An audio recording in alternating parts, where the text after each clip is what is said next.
सैफ अली खानवर हल्ला करणारा आरोपी बांगलादेशी घुसखोर असल्याची माहिती मिळतेय। हल्ल्याचा आरोपी बेकायदेशीर बांगलादेशी असल्याचं कळतंय। हा बेकायदेशीररित्या भारतामध्ये राहत होता। त्याने विजय दास असं नाव धारण केलेलं होतं, पण मोहम्मद अलियान हा बांगलादेशी घुसखोर असल्याचं कळतंय आणि चोरीच्या उद्देशानं त्याने सैफ अली खानवरती हल्ला केल्याची माहिती मिळतेय।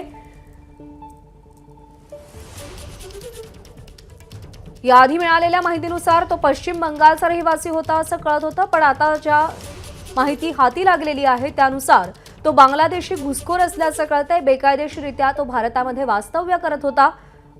बुधवारी मध्यरात्री सैफ अली खानवर हल्ला केल्यानंतर या आरोपीनं वेषांतर केलं, नाव बदललं आणि त्यानंतर तो ठाण्यामध्ये लेबर कॅम्पमध्ये राहिला होता। या लेबर कॅम्पवरूनच पोलिसांनी मोहम्मद अलियान याला ताब्यात घेतलेला आहे आणि तो बांगलादेशी घुसखोर असल्याचं देखील समोर येत आहे।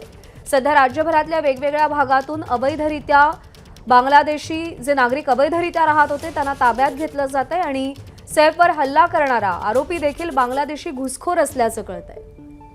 गणेश ठाकूर आपल्याला अधिक अपडेट देतील। गणेश, नावं बदलली, वेश बदलला, पण अखेर सत्य समोर आलंय आणि ह्या व्यक्तीच्या बद्दलची माहिती काढत असताना मुंबई पोलिसांना असा संशय आहे की हा अवैधरित्या भारतात आला असावा, हा इलिगल बांगलादेशी असावा, शक्यता आहे आणि दाट शक्यता आहे। कारण त्यांनी आधी आपलं नाव विजय दास सांगितलं, मग त्याचं खरं नाव मोहम्मद आलं। त्याच्यानंतर त्याच्याकडनं चौकशी केल्यावरती कळलं की हा एक लेबरर आहे।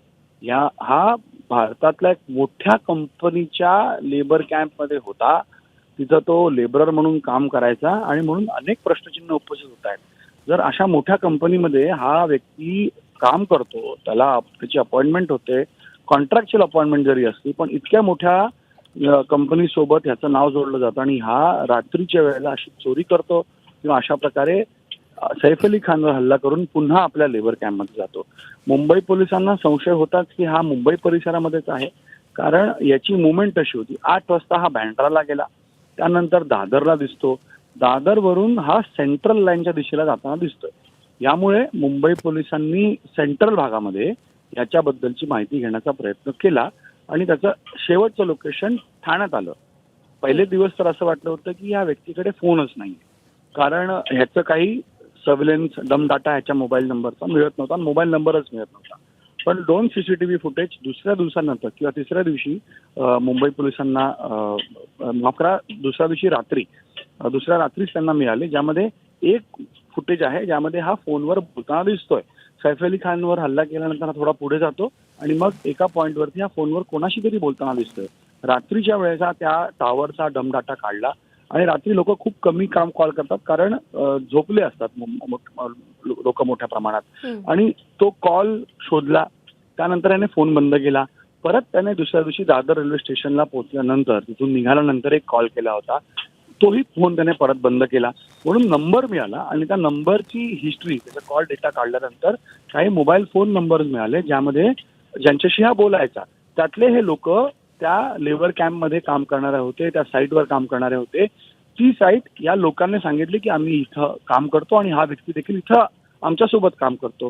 त्या आयडेंटिफिकेशन नंतर आणि ही माहिती मिळाल्यानंतर ही लोक किंवा मुंबई क्राईम ब्रांच आणि मुंबई पोलिसांची टीम ठाण्यात कॅम्प करून होती आणि ठाण्यात आल्यानंतर हा तिथं मिळाला नाही।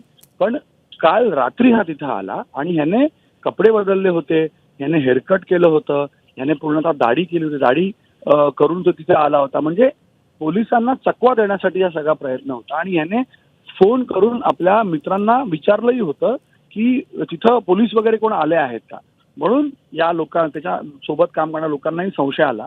पोलिसांनी त्यांची मदत घेतली आणि यामध्ये DCP crime, DCP zone 9 Dikshit Gedam, Vishal Thakur, त्यानंतर झोन 6 चे DCP Navnath, joint CP crime, joint CP एलेंडो, ह्या सगळ्यांनी खूप चांगलं काम केलेलं आहे।